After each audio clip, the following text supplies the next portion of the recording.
Standing out online takes a strategy. And Charmaine Hammond has been creating buzz and leveraging online strategies for a couple of decades now. And today we're going to preview the upcoming speaker success training that Charmaine is doing about using virtual media and speaking tours as a way to build your visibility and growth. Welcome, Charmaine. Thank you. Excited to have this conversation today. I know. I'm excited to learn from you all about, how to profit from a virtual media and speaking tour. So first of all, let's kind of get on the same page about all this. These are some fancy words. What do you mean by a virtual media and speaking tour? Well, if you think about being on media, speaking around the globe and never leaving home, that's the part I like. So we can actually be out there with our speaking message. If you're a speaker with a book, it can be with your book message. It's a way of capturing media, both traditional and non-traditional, but without having to physically leave home and do the sort of travel across the country, travel across the states or provinces. So I'm guessing that looks like being various places online, not just one place and getting around online, so to speak, versus getting around on a plane. Exactly. I mean, when we've done them, I've done them for my books and speaking. Think about it as being in San Diego one day and Toronto in another day and Vancouver in another day and Colorado another day. But you're doing different activities. You haven't left home. So you might be on a podcast on some traditional media that day. Maybe you're on an online summit. And then the next day you're in that next community, Vancouver, for example. And you might be in a blog. You might be in some non-traditional media. You might be speaking for a webinar or an interview like we're doing today. And so it's a series of different virtual or online activities that you're doing, but where there's some strategy around it. So by strategy, I'm speaking about compressing 2 or 3 things happening on your particular Vancouver day or San Diego day, and really drawing buzz and leveraging those different activities to bring more focus and attention to your message. Well, how did you discover that this needs to be a strategy? And how did you have some success with this? I think I discovered it seriously when my first book came out, and I did a couple of virtual book tours. So I wasn't even looking at my speaking then. I was just looking at my book touring around the world for 21 days in different places every single day. And that was happening through podcasts or blog talk radio shows, actually, and reviews and blogs being written about the book and some traditional media. And then when I started to really dive into launching the book in a much bigger way, I thought, geez, I could do the same strategy for my speaking. So why don't I weave speaking into that, which I did. And then I've done live tours, in-person tours, where we've traveled across North America in a motorhome. And we combined the virtual component of the tour with that live tour. So while we were traveling physically across North America, we also built in a virtual tour to support our efforts that we were doing in a in-person manner. It was amazing. I love the flexibility, the diversity you can create with different venues online, like you were saying, from podcasts to blogs to other meetings, and but you do it all strategically. So what advice do you have for women speakers who want to start doing these virtual media and speaking tours?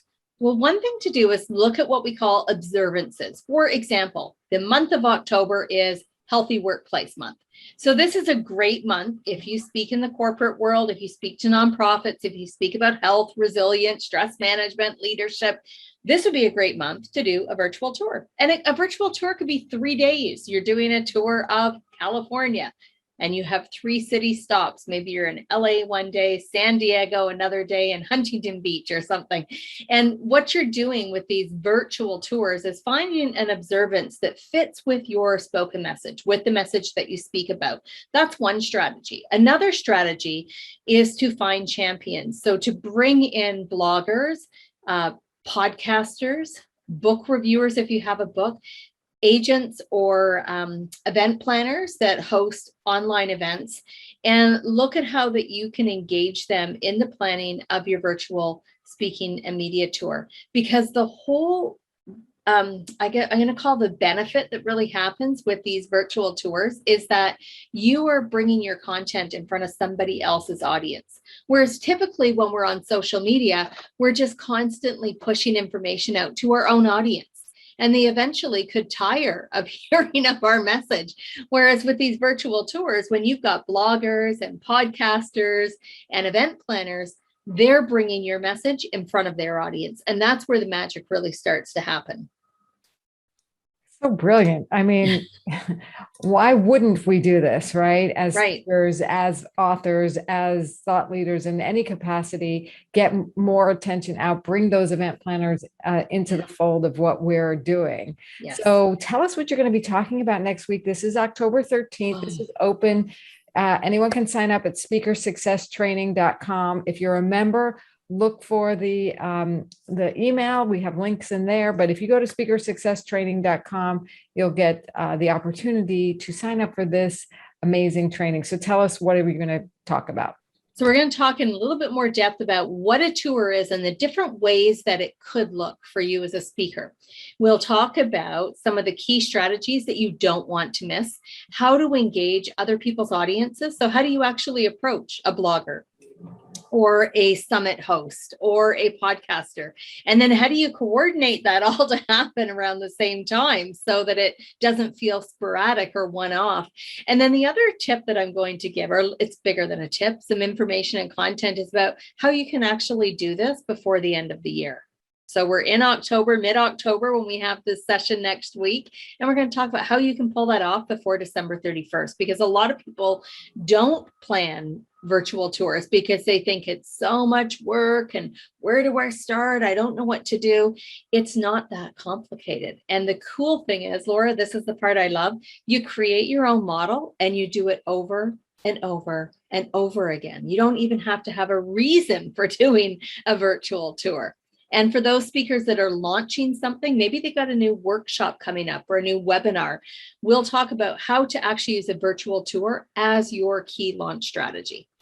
Woohoo! Wow. And I love that you say we're going to do it before the end of the year, and we're going to have a model that's going to be a rinse and repeat model, and it's going to be simple. We don't need more complicated strategies. And you always make things so step-by-step simple. So all people have to do is go to speakersuccesstraining.com, register, show up on October 13th at 1:00 Pacific, that's 4:00 Eastern, and you're going to get some gold here about how to profit from doing these virtual media and speaking tours. It's like, duh, why not?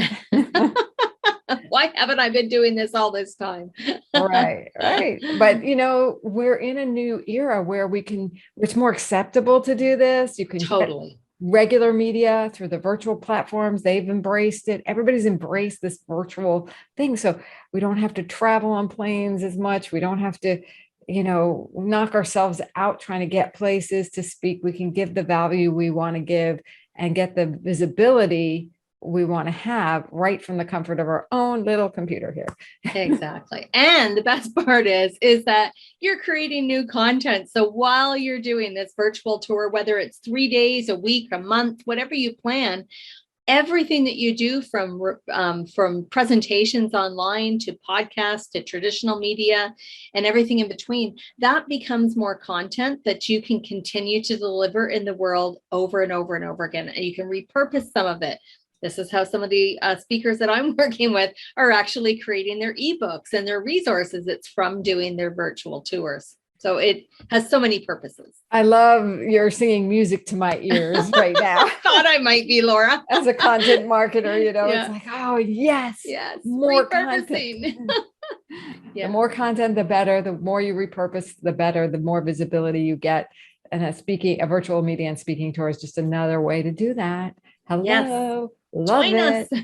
Okay. Well, guess what? We will see you all on October 13th. Is there anything else you want to leave people with today about why they should come or what you're going to share? The last piece I would get you to think about is we are going into our planning right now for the end of the year, but also for 2022. So come with those big dreams. Come with, here's what I want to accomplish in 2022, because 2021, what's left of it, this could be your dry test run.